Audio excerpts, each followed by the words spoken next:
tanda-tanda kayak gini, cuman bentuknya beton. Itu maksudnya jenis saringannya nggak pakai proses lakukan yang meribet kayak gitu. Nah, jadi alat pemanen air hujan ini merupakan alat teknologi dosen kami, namanya Pak Agus Mariono, Dekan S2. Itu beliau mematenkan alat ini yang udah dipatenkan sama UGM itu tahun 2013. Nah, jadi alat ini udah lama prosesnya juga sampai dipatenkan itu. Bentuk komponennya ada 3 saringan. Yang namanya saringan daun. Terus di sini ada saringan debu kasar.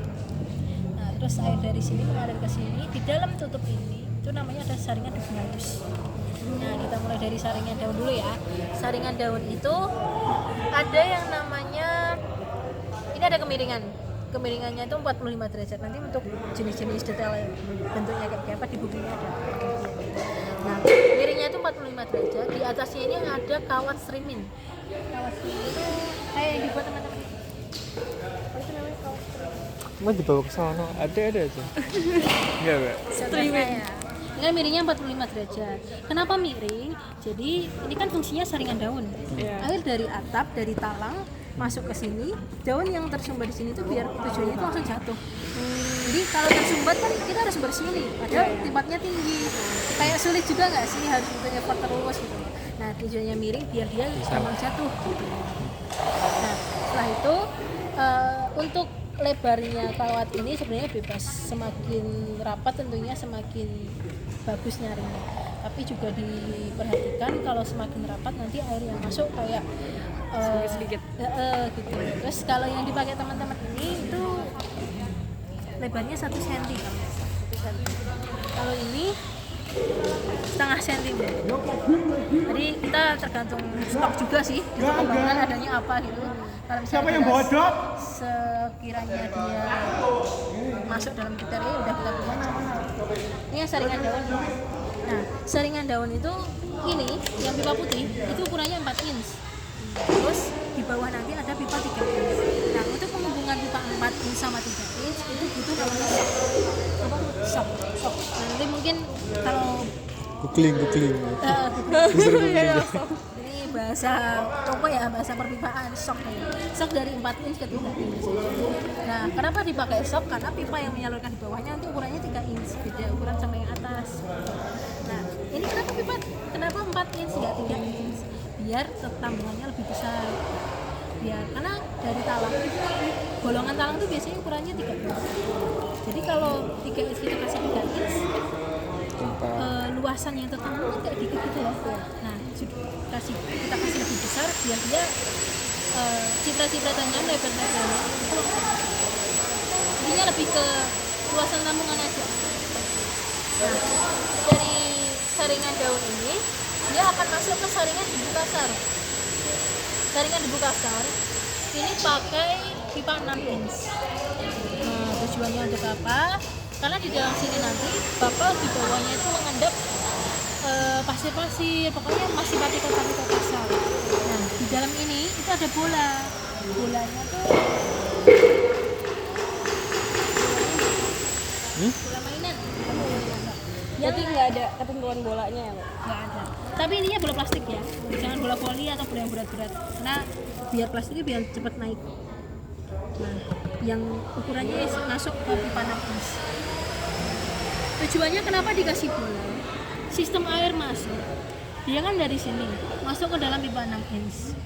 Air kotor yang mengandung partikel debu kasar tadi dia akan mengendap.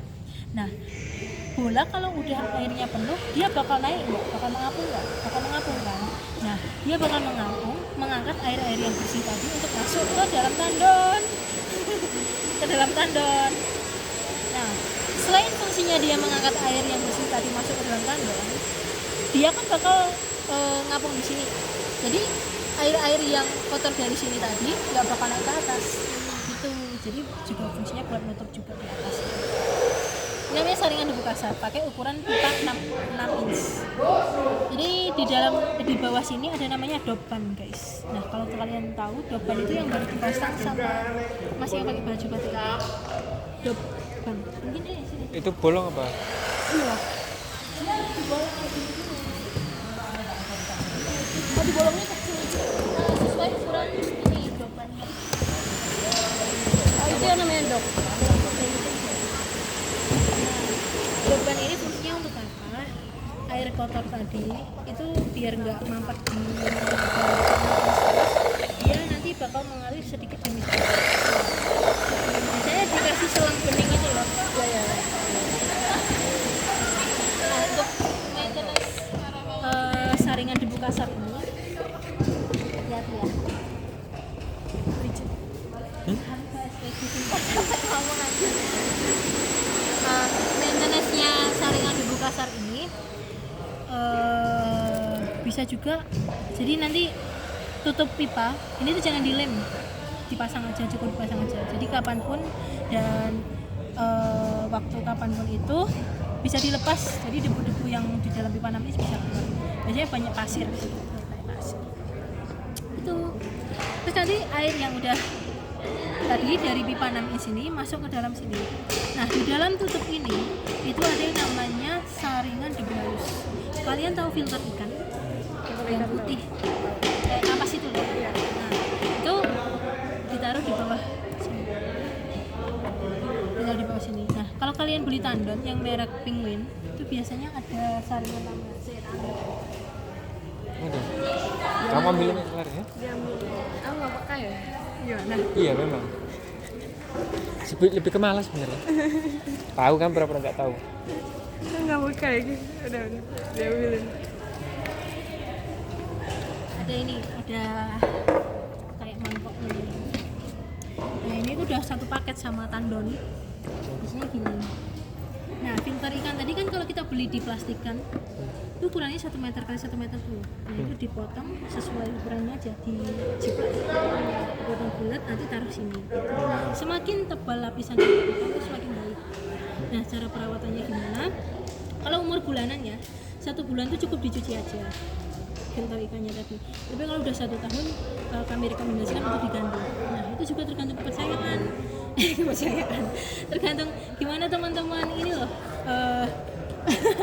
Tergantung teman-teman apa ya, intinya percaya aja lah sih, kayak 1 bulan kalau dirasa kotor banget udah perlu diganti, itu ganti aja. Nah, tapi kalau dirasa 1 bulan masih bisa digunakan, cukup cuci. Kalau teman-teman baca di sini 1 tahun itu diganti, 1 bulan cukup dicuci gitu. Ini namanya saringan debu halus. Nah, setelah tersaring di saringan debu halus, air akan masuk ke dalam tandon. Nah, biasanya kalau hujan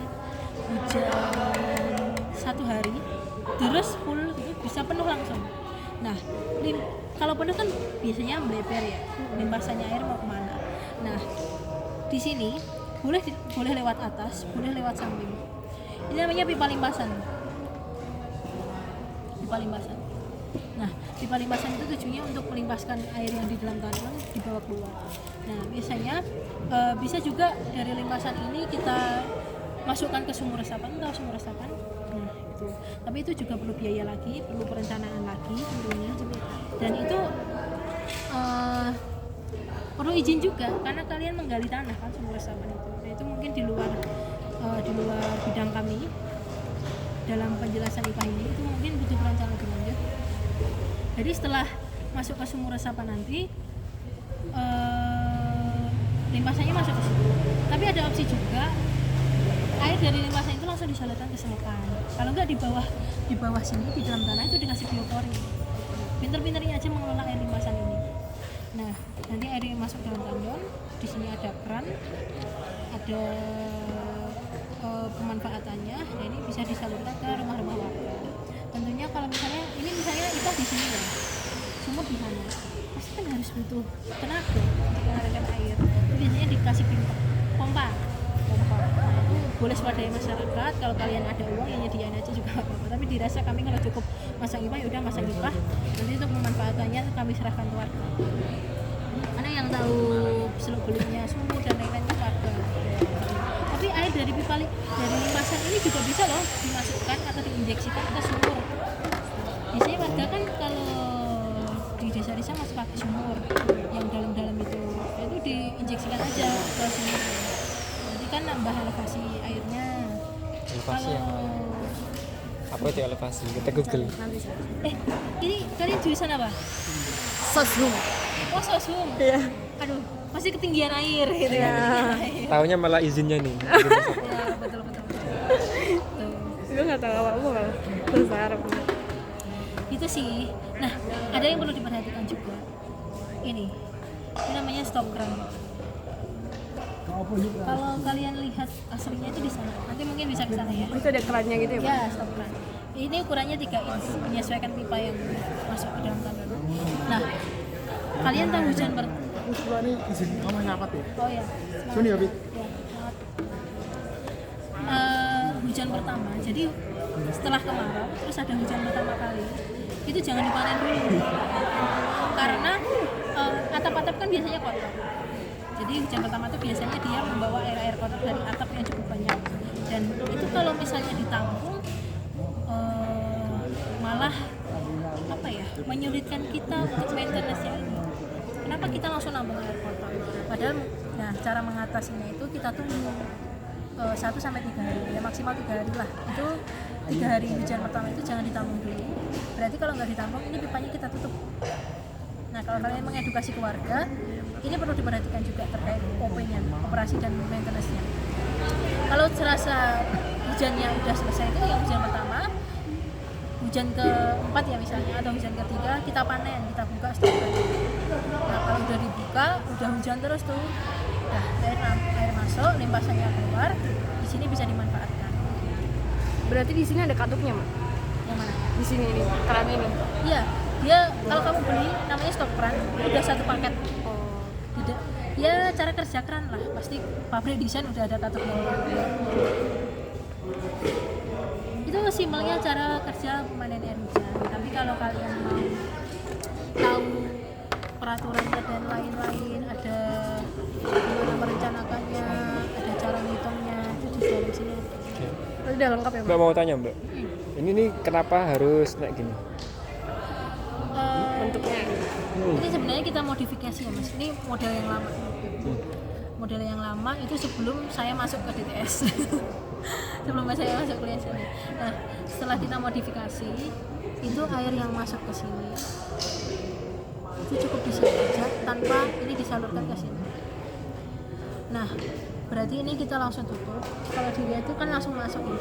Nanti tinggal air limpasan keluar. Jadi nggak perlu air yang dari sini masuk ke sini. Hitungannya kalau misalnya kita bahas bahasa teknisnya, air kalau dibagi ke sini sama ke sini, yang masuk ke sini kadang nggak optimal. Nah, kalau mau langsung dia nanti kan juga ada yang terbuang gitu. Kalau kita sederhanakan konsepnya sama kayak sekarang kita pasang di mana-mana itu, dia lebih hemat pipa tentunya, lebih hemat sambungan juga, karena kita nggak usah pakai lekukan ini. Berarti langsung ke bawah. Ini kan yang dipatenkan. Yang Yang dipatenkan tuh yang ini model ini. enggak. Dipatenkan dulu modelnya mungkin ini pas tapi udah kita modifikasi. Patennya ganti. Enggak. Awalnya tujuannya gimana, Mbak? Aslinya harusnya ini ada yang mengalir terus naik gitu. Gini loh. Oh, kalau banjir bandang ya, kalau hujan deras ya. Ini ibaratnya kan air dari sini yang udah tersaring. Bagi jadi 2. Kan dia nggak bakal naik, Mbak. Air kan nggak bakal lebih tinggi dari ini kan. Ya nggak bakal lebih tinggi. Tapi dulu kan dirasa ini kurang optimal mungkin ya konsepnya. Makanya kita sederhanakan. Gitu. Oke lah, model ini udah nggak kita pakai. Kita pakai yang model sekarang gitu aja. Model yang sekarang dia masuk ke sini, limpasannya langsung lewat pipa yang bawah ini. Nggak usah pakai lekukan ini. Berarti ini cukup di stop di sini, Mbak? Betul. Karena di contoh ini dia nggak pakai limpasan, jadi kita nggak bisa lihat limpasannya secara langsung. Tanya, Mbak. Sebenarnya kalau tandon itu kan kalau dalamnya kotor tuh bersihnya tuh yang benar gimana? Bersihnya yang benar gimana? Contoh tandon ini, dia kalau biasanya 1 bulan sampai 2 bulan itu kita cuci. Ini portable Mas, bisa dicopot-copot. Copotnya yang mulai dari tutup sama ini. Kalau yang bentukan ada kerannya itu udah dilem, jadi nyopotnya dari tutup. Itu bisa kita cuci. Tapi kalau kalian pakai tandon yang udah antibakteri banget gitu loh, maksudnya jarang ada lumut dan lain-lain, ya tahunan mungkin tahannya. Iya. Tergantung jenis tandon yang kalian beli sih. Kalau Pacitan mungkin masih harga standar Jawa ya. Parah.